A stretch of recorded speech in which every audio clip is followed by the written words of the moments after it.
If you're wondering, what does mindset have to do with the interview preparation process? And also, if you're curious for some strategies for mindset building, then stay tuned as the Lenore coaching team and myself give you tips that will change your life.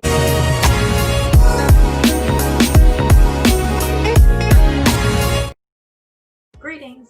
I'm Dannita Trice with Tips Change Lives, and I'm here to empathize with you that going through an interview process can be hard, emotionally hard. And for that reason, the first thing that we'd like to talk about during our before and after the interview series is mindset. Mindset is nestled in this framework under being the part or preparing to be the part, but it's arguably the most important piece of preparing for an interview process. It reaches to looking the part, showing up, and also following up. Without the right mindset, all of the pieces will fall apart. And so, what we will be talking about today is what mindset is and the importance of mindset, and also how to develop the right mindset in the interview process. So let's start by really level setting and defining what is mindset. So in this context, mindset has to do with how you are thinking about yourself within the interview process, and how you are thinking of yourself beyond the interview process and within the role. If you want to put a spiritual slant on it, your mindset is your faith. Faith meaning believing in something that hasn't yet materialized and believing it as if it is already so. If you have that faith or confidence or that belief, you will begin to take actions without even realizing you're taking actions to get towards that desired outcome, which makes it more likely that you will receive that outcome.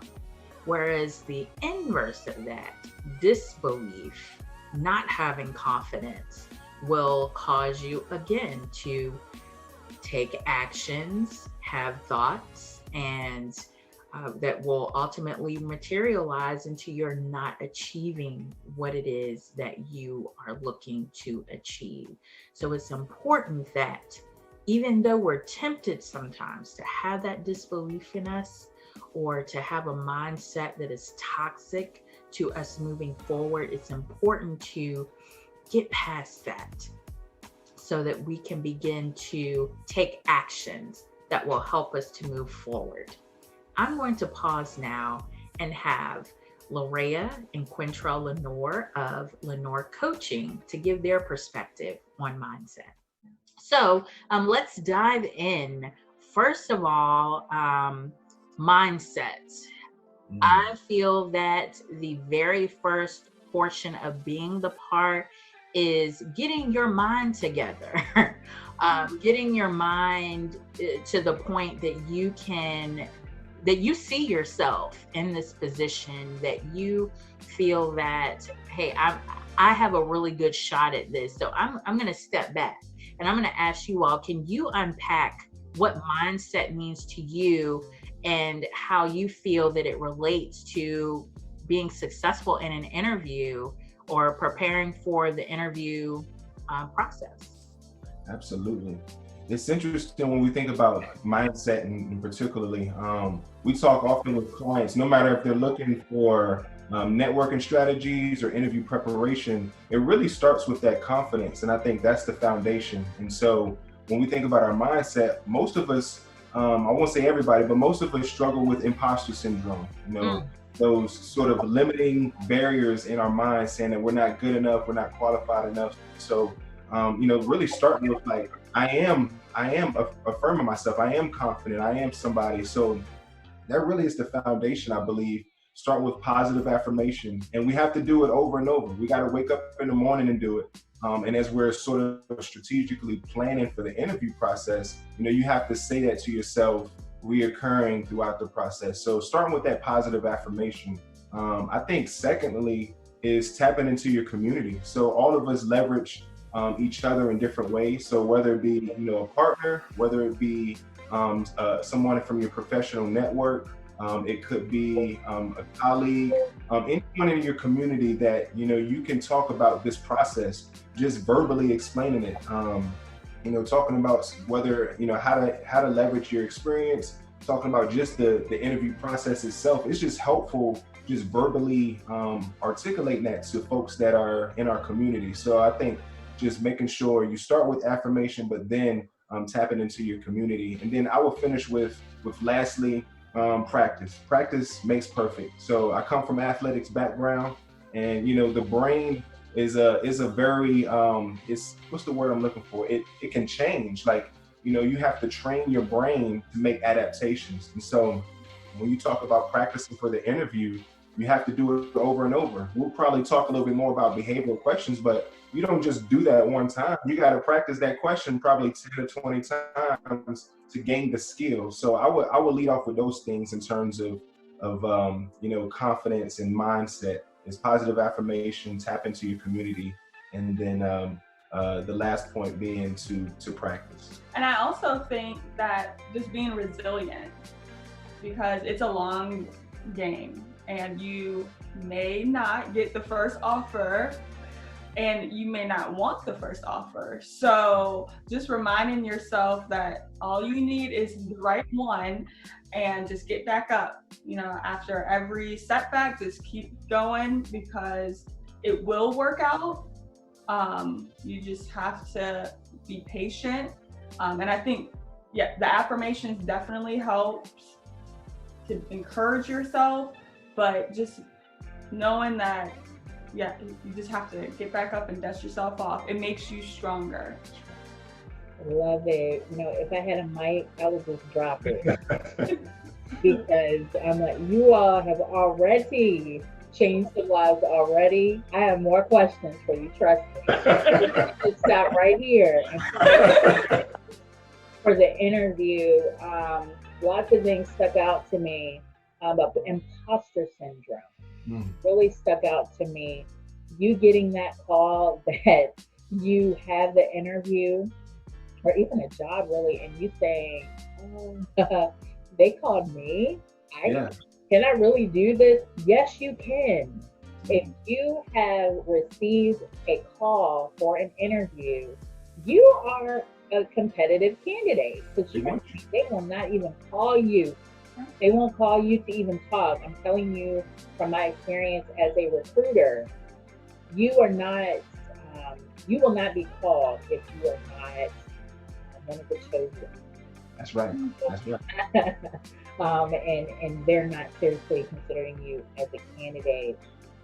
So yes, I could say so much more, but I'm gonna keep on going. That's right. So Lenore certainly dropped a lot of jewels in that commentary, and we thank them for that. So just to sum it all up, mindset really has to do with how confidently you are going into your interview experience. And we can really even put mindset into any category of life, really. So I want to just give you some couple final thoughts on how can you really develop your mindset if you're having a hard time in any area right now. We're talking about interview preparation right now, so we'll stick to that context, but really you can apply this to any portion of your life. So 4 different points. 1, understand why you are feeling the way that you're feeling. If your mindset isn't one where you're feeling confident, if your mindset is one where you just can't get out of a rut, or you can't get past that emotion that is holding you back from really getting started, identify why you're feeling that way. Sometimes being real with yourself about why you're feeling how you're feeling is the first step to your healing, or to your really being able to confront and be able to go through that storm, so that you can start to see the light at the end of the tunnel. So I challenge you to think through and to really feel it, to feel why it is that you are feeling the way that you are feeling. so that you can confront that emotion and begin to plan for how you can move forward. Number 2, build small wins in for yourself. And I'm talking things that have nothing to really even do with your preparing for an interview. So if you've been feeling sad, or if you've been feeling out of it for a couple of days, and it just seems like nothing has been going right for you, and you can't see yourself going to this interview and doing a good job, start maybe by something in the house. I say start with a list of 5 things. You know you can make your bed, you know you can put the dishes away, you know that you can go to the mailbox today, you know that you can hang up the clothes, you know you can do those things. So I challenge you to put those 5 things on a list and go after them and do them. That seems so trivial, right? But it works. You having achieved something that was even small will begin to boost your energy and to begin to boost your confidence, which if you do those things, just guess what? You've completed a project. That is one project that you have completed successfully. And that confidence and that strategy you can translate to bigger things, such as going about preparing for your interview process. So we'll be going over more strategies in the videos to come about how you're going to prepare for that interview process. And all I'm saying with the 5 small strategies, or excuse me, the 5 small steps or small wins, is that you will begin to feel esteemed by that pattern of success. All right. And then 3, understand that even the most positive of people in your life, they have their days. But what they do understand is that they must continue to refill their mindset. Your mind feeds your entire spirit, and your mind feeds the people around you. You're constantly giving of yourself to others. And just like we consume our favorite food, we consume our favorite drinks, we have to refill those things. So we have to refill our positive mindset in that same way. So understand that it's not something that you're going to develop one time and it's there.